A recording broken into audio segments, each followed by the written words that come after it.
Bonjour à tous, j'espère que vous allez bien. Aujourd'hui, on va découvrir un capteur de présence pour 6 balles. Ouais, 6 euros. 6 euros, c'est le prix des composants pour fabriquer nous-mêmes notre capteur de présence et en plus, sans aucune soudure. Et en plus de ça, c'est pas n'importe quel capteur de présence, hein, c'est un capteur de présence qui va vous permettre de savoir où est-ce que vous vous trouvez exactement par rapport au capteur. C'est-à-dire vous avez les données de l'axe X, les données de l'axe Y. Et du coup, on va pouvoir savoir exactement où est-ce que vous allez vous trouver dans la pièce. En plus de ça, on peut suivre plusieurs personnes, hein. Vous pouvez suivre 3 personnes qui sont dans la pièce si vous voulez en même temps. Et ça, c'est plutôt pas mal. C'est-à-dire que là, je pourrais être ici devant mon PC et donc allumer mes lumières de PC.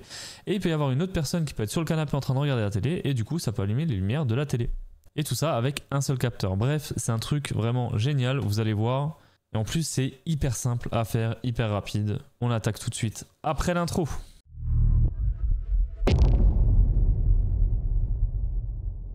Ok, donc pour commencer ce projet, ça va être assez simple. On va avoir besoin de 2 choses. Enfin, en réalité, un petit peu plus, mais pour l'instant, on va se concentrer sur 2 choses.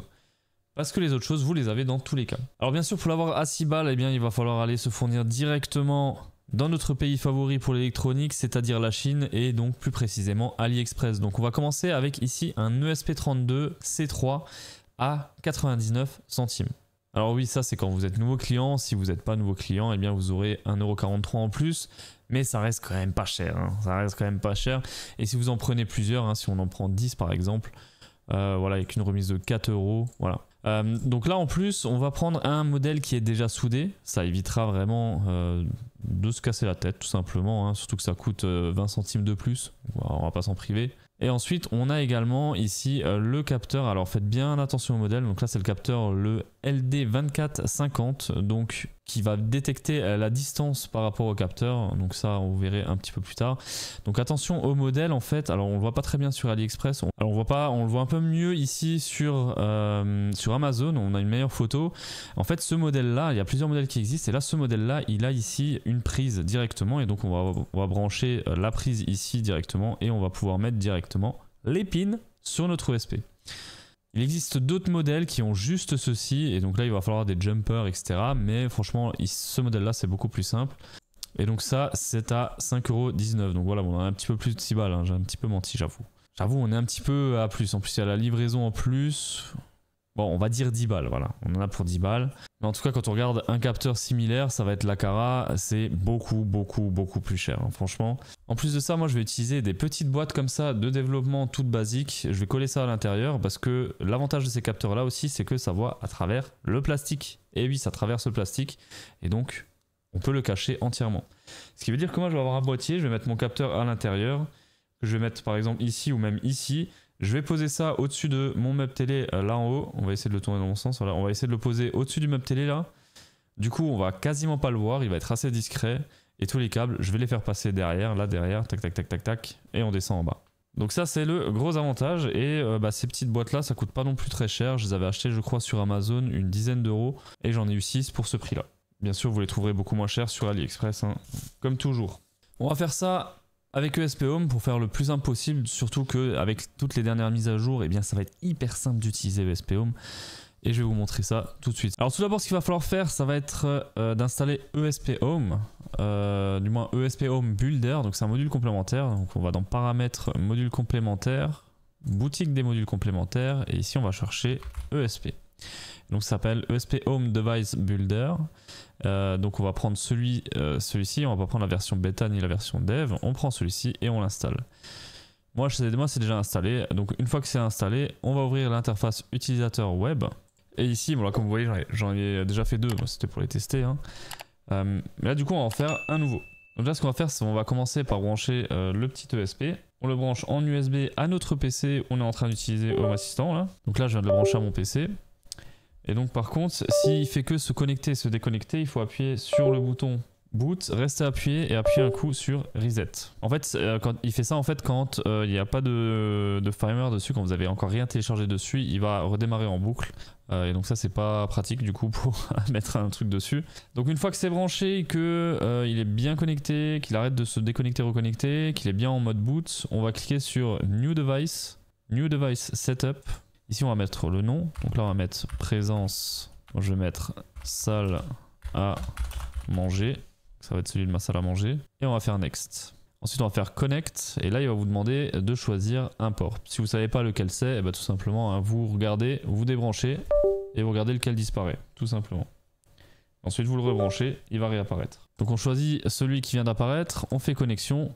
Et là, on va déjà laisser installer ESP Home, le firmware de base. Et ensuite, on va pouvoir modifier le fichier pour pouvoir mettre ce qu'on veut. En attendant, on va regarder un petit peu niveau branchement. Qu'est-ce que ça va donner? Au niveau des branchements, ça va être assez simple. Ici, on a notre prise. Donc là, je vous ai repris les couleurs qu'on a sur notre capteur. Eh bien, on va avoir le 5 volts qu'on va relier au 5 volts de l'ESP. Le RX qu'on va relier à la borne 21 qui va être le TX de l'ESP. Ensuite, le TX du capteur, on va le mettre à la broche 20 qui va être le RX de l'ESP. Donc là, en fait, il faut croiser les deux. Et donc, le ground, c'est la masse. On va le mettre sur la broche G de notre ESP. Donc là, en attendant que ça l'installe, je vais déjà préparer tout ce qui est branchement et on va pouvoir déjà commencer les tests. Alors ce message-là, vous risquez de l'avoir. Moi, je l'ai eu pour quasi tous. Il y en a juste un qui a fonctionné tout de suite. Et en fait, il va vous dire qu'il ne va pas réussir à trouver sur le réseau votre ESP. Pour ça, rien de plus simple. Hein, on s'en fout du message là. On fait close. Et ensuite, on va juste cliquer sur le bouton reset. Et ça va redémarrer et il va se connecter tout seul. Voilà, là par exemple, je viens de le redémarrer, je viens de faire un reset et là vous voyez qu'il est online. Donc là, quand il est en ligne, c'est bon. Si on regarde les logs, on peut se connecter en Wi-Fi dessus et on voit d'ailleurs qu'il se connecte bien. Ok. Là, on va procéder au branchement et ensuite on va modifier notre fichier. Alors pour le brancher, déjà, on va le débrancher de la prise et ensuite on va chercher notre petit capteur. Voilà, donc déjà, hop, on va démêler tous les câbles.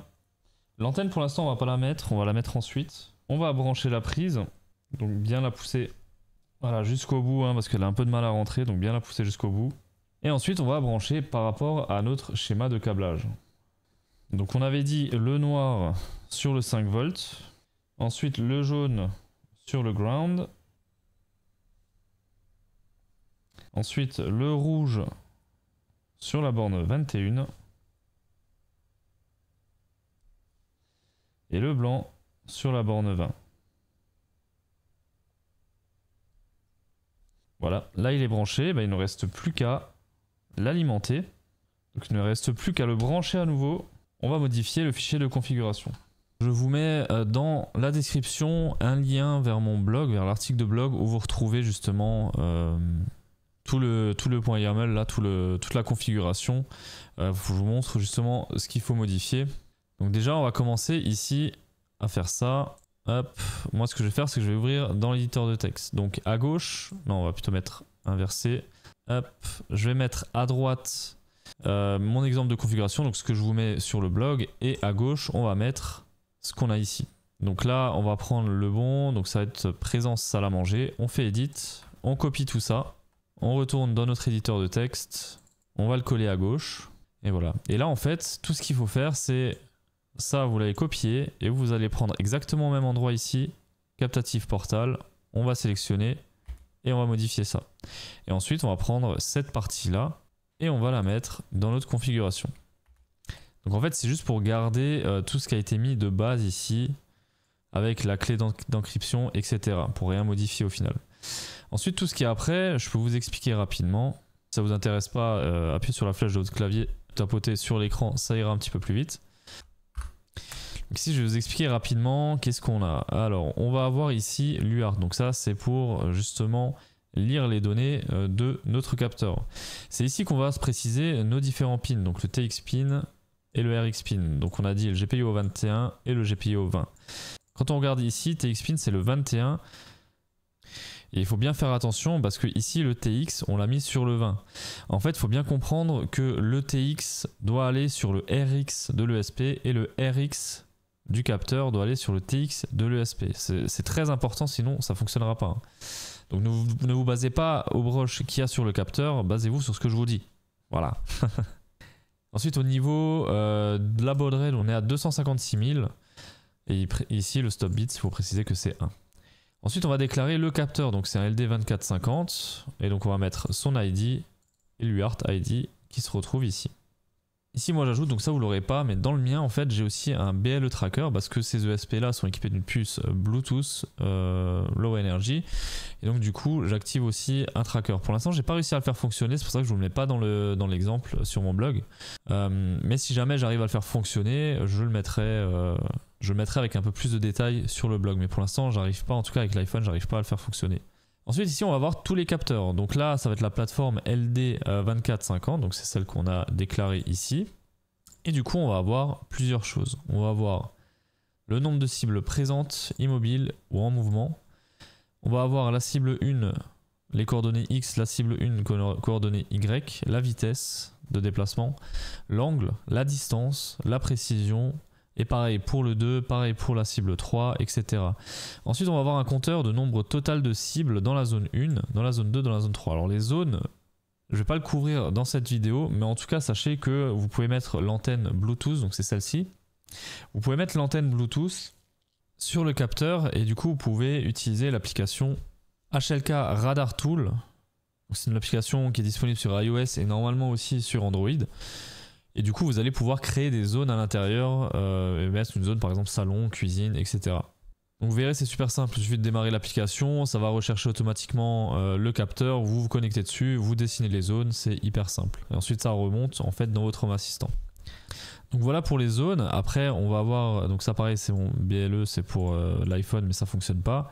Ensuite, on va avoir un switch pour activer le Bluetooth et un switch pour activer ou désactiver le multi-target tracking, ok. Ensuite on va avoir d'autres capteurs, donc c'est pas vraiment des capteurs, donc ça aussi vous pouvez le faire du coup avec Home Assistant. Ça va être la création des différentes zones, donc soit vous le faites par l'application, soit vous le faites depuis Home Assistant. Je vous conseille de le faire par l'application, c'est beaucoup plus simple de le faire. Et donc là on aura zone 1, zone 2, zone 3, voilà. Ensuite Text Sensor, ça va juste être des infos, donc l'adresse MAC du Bluetooth, la version et la direction des 3 targets. Bah bref, ce qui est vraiment important, ça va être ici cible X, Y, éventuellement l'angle ou la distance, et également l'indicateur de précision.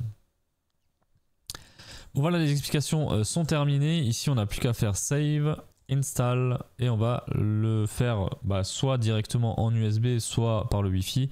Je vais le faire par USB, vu qu'il est connecté, on va en profiter, ça ira un petit peu plus vite. Alors ce qu'on va commencer à faire, c'est déjà ouvrir cette boîte là. Et on va voir comment est-ce qu'on va la mettre. Alors tout simplement ce qu'on va faire, c'est qu'on va déjà la placer pour voir à peu près comment on va faire.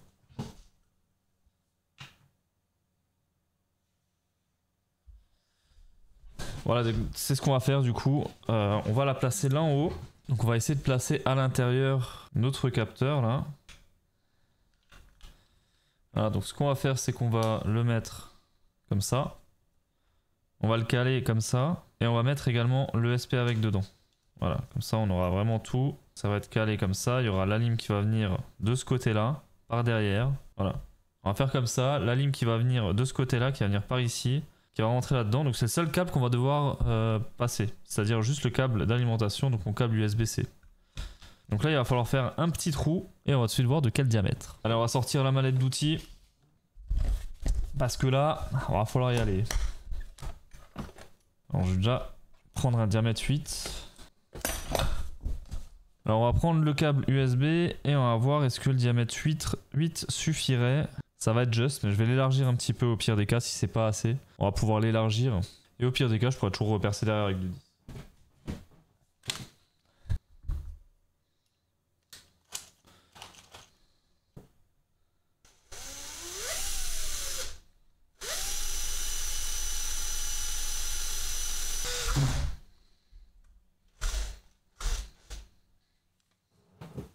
Bon, malheureusement je n'ai pas de petit cutter, donc ça va être un petit peu compliqué d'évaburer, mais c'est pas grave, on va faire ça à la main. Voilà, si vous n'avez pas de cutter, eh bien on fait avec un petit tournevis. Voilà, on fait avec les moyens du bord et on va juste évaburer tout ça. Alors, est-ce que c'est suffisant pour passer le câble USB-C? Malheureusement c'est pas suffisant. On va devoir percer en 10 et ça va être pratique. Une fois qu'on a déjà percé, c'est la merde. J'aurais dû percer en 10 direct, voilà.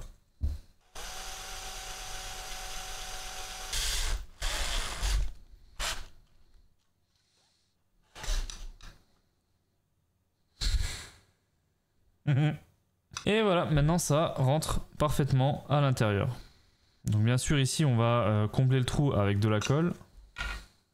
Mais avant ça, on va faire un petit peu de nettoyage.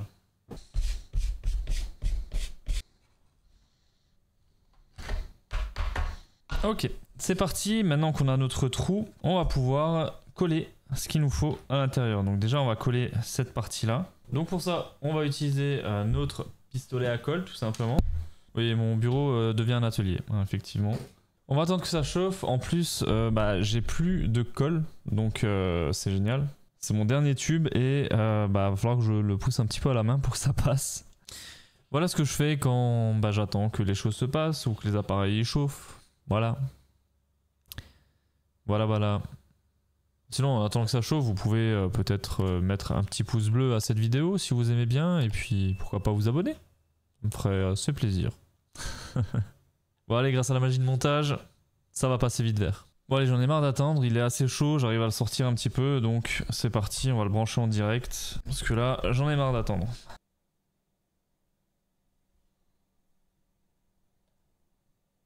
Donc ce qu'on va faire, c'est déjà mettre un petit point de colle, histoire de le faire tenir.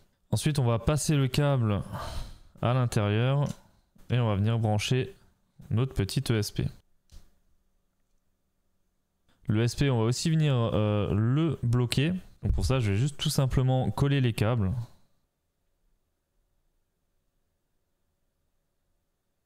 Alors, ce qui est embêtant avec la colle à chaud, c'est qu'il faut toujours attendre que ça sèche, que ça refroidisse. Donc on va l'aider un petit peu. En attendant, il est toujours pas chaud le pistolet. Voilà, donc là ça tient et du coup on va passer un petit peu plus. Voilà, du coup là ça me plaît plutôt pas trop mal, c'est plutôt sympa là. Donc du coup je vais rajouter la colle un petit peu partout, histoire de vraiment être sûr que ça va tenir.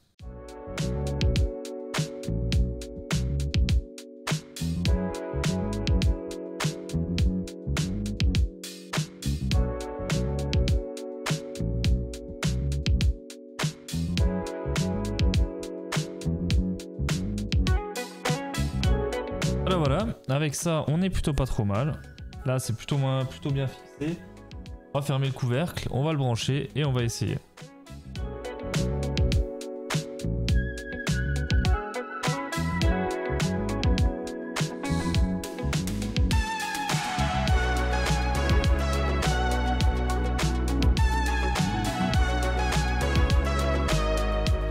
Alors on a mis de la colle aussi au niveau du câble, comme ça vraiment je suis sûr que tout va être bien attaché et qu'il n'y aura pas trop de soucis. Ok, maintenant que notre capteur est prêt, que on a tout mis dessus, on va pouvoir l'ajouter à Home Assistant parce qu'effectivement là on l'a pas encore ajouté à Home Assistant, on l'a juste ajouté à ESP Home. Et donc du coup pour ça on va dans Paramètres, Appareils et services et normalement si tout se passe bien vous devriez le trouver ici dans les découvertes de Home Assistant. Si jamais c'est pas découvert, vous pouvez faire ajouter une intégration, faites ESP Home et vous le trouvez soit ici, sinon il faut le configurer manuellement. Ici on l'ajoute. Si jamais il vous demande la clé de chiffrement, eh bien vous inquiétez pas, ça c'est ce qu'on avait dans le code. On retourne dans les modules complémentaires, dans ESP Home, on ouvre l'interface, on va dans Edit et ici on voit la clé. Ici, hop, il faut copier cette clé là et vous la rentrez ici. Vous faites valider. Et c'est ajouté. On va rajouter ça à la salle à manger, faire terminer. Et voilà, notre capteur est enfin fonctionnel. Donc maintenant on a toutes les entités dans notre Home Assistant et on a notre capteur. Donc du coup on va aller voir. Donc là du coup c'est celui du salon que j'ai collé, tout ça que j'ai mis là-bas, que je vous ai montré en vidéo. C'est pas le capteur de la salle à manger que je viens de faire. Et du coup on va voir est-ce qu'il fonctionne bien ou pas. Alors j'ai pas encore testé hein, du coup. Je teste ça en direct avec vous, je viens de le brancher. On va voir présence salon. Est-ce que ça fonctionne bien?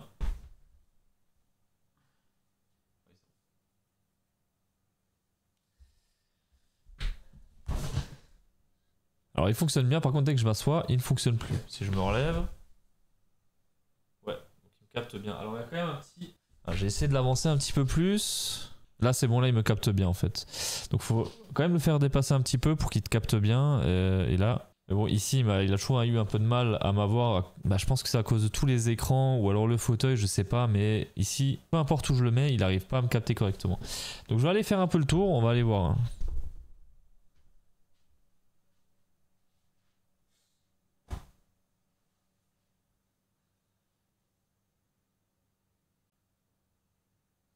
Voilà, donc vous voyez qu'il fonctionne bien à part à mon bureau. Je sais pas pourquoi. Donc voilà, il arrive à me capter, etc. Par contre, j'ai remarqué une petite chose, c'est que en le mettant dans le boîtier, eh bien, la distance jusqu'à laquelle il peut te capter, eh bien, elle est réduite. Donc ça fonctionne derrière un boîtier plastique, mais par contre, la portée, elle est quand même réduite. D'ailleurs, on va tester ça tout de suite parce que j'ai vraiment peur que ce soit l'interférence de tout ce qui est appareil électronique là. Je vais le remettre là où il était avant et moi ça me captait vraiment jusqu'à la cuisine, donc on va voir jusqu'à la salle à manger. Du coup on va voir si ça fait pareil.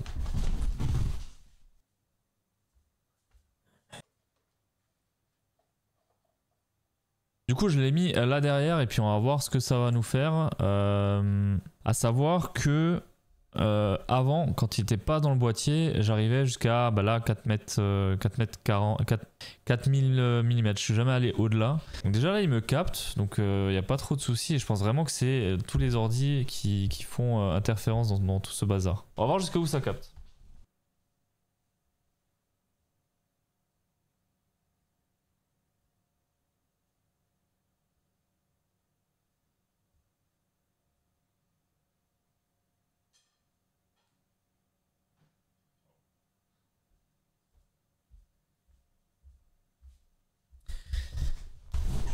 Ok, donc ça va vraiment jusqu'à 7 mètres limite. J'ai même pas en fait assez de distance dans la maison pour vraiment tester le truc.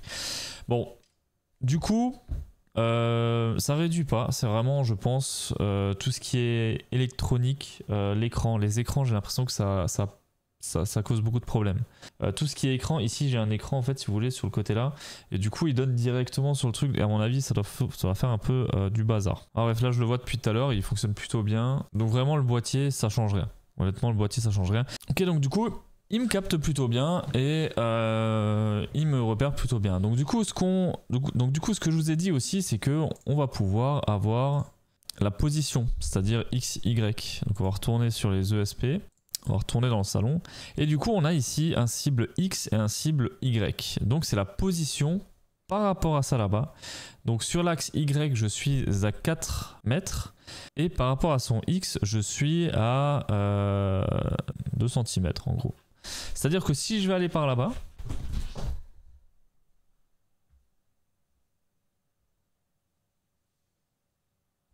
voilà, il arrive à capter exactement où je me trouve. Et du coup là vous allez pouvoir faire des automatisations par rapport à ces coordonnées là, que ce soit cible 1, 2 ou 3 et allumer les lumières en fonction. Voilà, je vais pas aller plus loin dans cette vidéo. Si jamais vous voulez que j'aille encore plus loin, n'hésitez pas à me le dire dans les commentaires. Je pourrais vous montrer des automatisations, qu'est-ce qu'on pourrait faire, vous donner des idées, etc. Donc voilà, si ça vous intéresse, mettez-moi ça dans les commentaires et surtout mettez un petit pouce bleu. N'oubliez pas de vous abonner, on se dit à très vite pour une nouvelle vidéo.